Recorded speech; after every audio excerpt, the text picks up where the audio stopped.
خوف اور شوق۔ ڈر انسان کے احساس کا ایک قوی حصہ ہے۔ ہر حساس آدمی خوف زدہ رہتا ہے، خوف کی وجہ معلوم ہو یا نامعلوم، خوف قائم رہتا ہے۔ خوف انسان کی سرشت میں شامل ہے، اس سے مفر مشکل ہے۔ جب تک زندہ رہنے کی خواہش زندہ ہے، زندگی کے ختم ہو جانے کا ڈر ختم نہیں ہو سکتا۔ ڈر ایک سائے کی طرح انسان کے ساتھ کسی نہ کسی شکل میں موجود رہتا ہے، نئی خواہشیں نئے اندیشے پیدا کرتی ہیں، اور نئے اندیشے نئی خواہشیں تخلیق کرتے ہیں۔ خواہش کے نہ پورا ہونے کا ڈر ہر خواہش کے باطن میں موجود رہتا ہے، اور ڈر کے باوجود انسان خواہش کو نہیں چھوڑتا۔ بے یقینی کی فضا اور غیر یقینی حالات نے انسان کو اندیشے عطا کیے ہیں۔ زندگی کا چراغ موت کی آندھیوں کی زد میں رہا ہے۔ موت سے زیادہ خوفناک شے موت کا ڈر ہے۔ یہ ڈر زندگی کو گھن کی طرح کھائے چلا جا رہا ہے۔ انسان جب یہ سوچتا ہے کہ اس کی ہر چیز اس سے چھن جائے گی اور وہ اعزاء و اقربا کو چھوڑ کر خالی ہاتھ کسی نامعلوم منزل کی طرف اکیلا روانہ کر دیا جائے گا، تو وہ خوف زدہ ہو جاتا ہے۔ موت کا عمل تو زندگی کے عمل کے ساتھ ہی شروع ہو جاتا ہے۔ بچپن ہی میں مر جاتا ہے، جوانی ختم ہو جاتی ہے، بینائی کے چراغ مدھم ہو جاتے ہیں، انسان کی آنکھوں کے سامنے محبوب اور مانوس چہرے رخصت ہونا شروع ہو جاتے ہیں، نقشے، جغرافیے اور تاریخیں بدل جاتی ہیں، آرزویں حسرتیں بن جاتی ہیں۔ موت صرف سانس یا آنکھ کے بند ہو جانے کا نام نہیں، ہر آرزو کی موت موت ہے، بلکہ عزیزوں کی موت اپنی موت ہے، وابستگی اور تعلق کی موت اپنی موت ہے۔ مقصد مر جائے تو انسان مر جاتا ہے۔ بے مقصد زندگی چاہے کتنی ہی طویل کیوں نہ ہو، موت سے بدتر ہے۔ بے مقصد انسان بے خوف نہیں ہو سکتا۔ بامقصد اور بامانی زندگی موت کے ڈر سے بے نیاز ہوتی ہے۔ موت کے ڈر کے علاوہ آج کی زندگی کو اور بھی کئی خطرات کا ڈر رہتا ہے۔ ہم اپنے اعمال کی عبرت سے ڈرتے ہیں۔ ہمیں اس دن سے خوف آتا ہے جب راز فاش ہوں گے اور بدعمالیاں چہروں پر لکھی جائیں گی، جب مجرم کی زبان خاموش کر دی جائے گی اور مستند گواہیاں اس کے خلاف رطب اللسان ہوں گی۔ وہ دن کسی دن بھی آ سکتا ہے۔ اس خوف سے نجات کا راستہ صرف اور صرف توبہ ہے۔ دولت کی محبت غریبی کا ڈر پیدا کرتی ہے۔ انسان اسی لیے تو دولت جمع کرتا ہے کہ غریبی سے نجات ملے۔ وہ جتنا مال جمع کرتا ہے اس سے زیادہ کی خواہش رہتی ہے۔ اس طرح دولت لوبھ پیدا کرتی ہے، اور یہ لوبھ خوف پیدا کرتا ہے۔ لالچ نہ نکلے تو خوف نہیں نکل سکتا۔ لا خوف لا تخف اور لا يحزنون کی منزل طے کرنے والے مال کی محبت سے آزاد ہوتے ہیں۔ دولت کی تمنا کے لیے خوف کا عذاب لکھ دیا گیا ہے۔ ہم اپنے آپ کو جتنا محفوظ کرتے ہیں اتنا ہی غیر محفوظ ہونے کا ڈر ہمیں دبوچ لیتا ہے۔ سیکیورٹی کی تمنا خوف کا دوسرا نام ہے۔ جو انسان دوسروں کو خوف زدہ کرتا ہے وہ خود خوف میں مبتلا رہتا ہے۔ جو طاقت خوف پیدا کرتی ہے وہ خود خوف زدہ رہتی ہے۔ طاقتور کو کمزور ہونے کا خوف کھا جاتا ہے۔ طاقت کا استعمال خوف کے ساتھ نفرت بھی پیدا کرتا ہے۔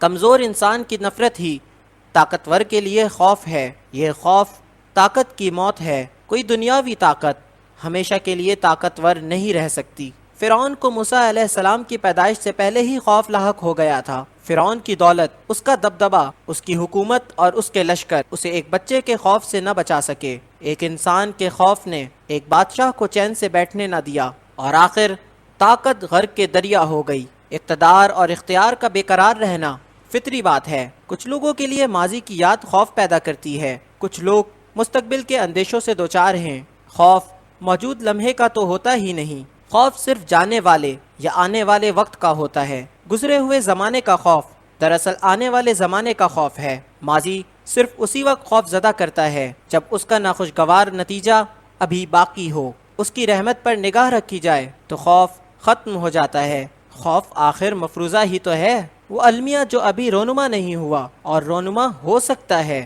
اندیشہ کہلاتا ہے۔ انسان اگر مستقبل کو آئینہ تخیل میں اتارنے کی بجائے حال کے فرض کا قرض ادا کرے تو خوف سے بچ جاتا ہے۔ مستقبل صرف خواب ہی تو ہے، خوفناک ہو یا حسین، محتاج تعبیر ہے، اور ماضی کتنا ہی بھیانک ہو ایک تصویر ہی تو ہے، بے جان تصویر۔ حال اور صرف حال حقیقت ہے، حال زندگی ہے، عمل ہے، خوف سے آزاد۔ جو ہوا سو ہو چکا، جو ہونا ہے سو ہو جائے گا۔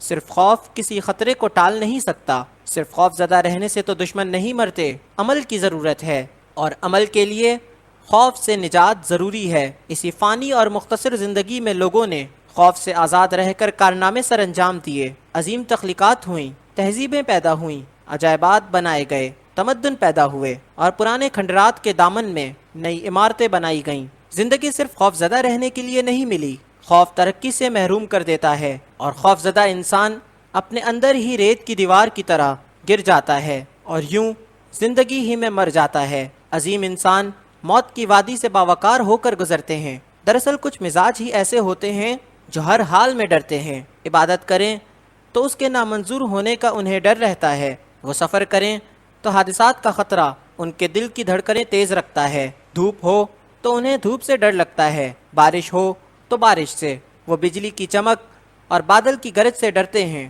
وہ کسی ناگہانی آفت کی گرفت کے امکان سے آزاد نہیں ہو سکتے۔ ان کی قلوب کی سرزمین میں ہمہ وقت زلزلے آتے رہتے ہیں، وہ ہر وابستگی سے ڈرتے ہیں، وہ قربتوں سے بھی ڈرتے ہیں اور فاصلوں سے بھی خوف زدہ رہتے ہیں۔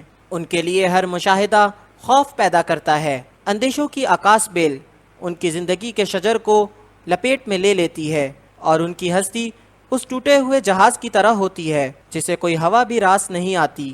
بزدل انسان کو کوئی حالت خوف سے آزاد نہیں ہونے دیتی، کوئی نہ کوئی خطرہ اس کے وجود میں موجود رہتا ہے، اسے دریا میں ڈوب جانے کا ڈر رہتا ہے، صحرا میں پیاس سے مر جانے کا ڈر رہتا ہے، اسے دنیا کا ڈر رہتا ہے، عقبہ کا ڈر رہتا ہے۔ وہ شاید یہ نہیں جانتا کہ اللہ کی رحمت اس کے غضب سے وسیع تر ہے۔ یہ زندگی اندیشوں کے لیے نہیں پیدا کی گئی، یہ زندگی اس کی رحمت اور اس کے فضل کے حصول کے لیے دی گئی ہے۔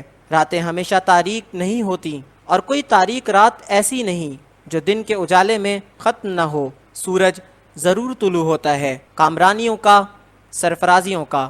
اعتماد اور یقین حاصل ہو جائے تو اندیشے ختم ہو جاتے ہیں۔ اعتماد محبت سے حاصل ہوتا ہے، خدمت سے حاصل ہوتا ہے، عبادت سے حاصل ہوتا ہے۔ جس زندگی میں شوق ہوگا اس میں خوف نہیں ہوگا۔ خوف دوزخ ہے، شوق جنت۔ مفادات کو مقدر سمجھنے والے مقام شوق نہیں سمجھ سکتے۔ شوق کا تعلق دل سے ہے، مفادات کا واسطہ دماغ سے ہے۔ دل قربانی پیش کرتا ہے، عقل حاصل کی تلاش میں سرگرداں ہے۔ قربانیاں پیش کرنے والے کو کوئی ڈر نہیں ہوتا اور حاصل کی تمنا کرنے والا محرومی کے اندیشوں سے نہیں نکل سکتا۔ جب تک یہ زندگی اس مقصد کے لیے نہ صرف کی جائے جس مقصد کے لیے اسے تخلیق کیا گیا، یہ خوف کے عذاب سے نہیں بچ سکتی، اور وہ مقصد خالق ہستی نے واضح اور واشگاف الفاظ میں فرما دیا ہے۔ پیدا کرنے والے کی منشا کے خلاف جو زندگی ہوگی خوف زدہ ہوگی۔ خالق سے دوری جس شکل میں بھی ہو ڈر پیدا کرے گی، اور خالق کا قرب جس حالت میں بھی ہو خوف سے نجات دے گا۔ فیصلہ انسان نے خود کرنا ہے۔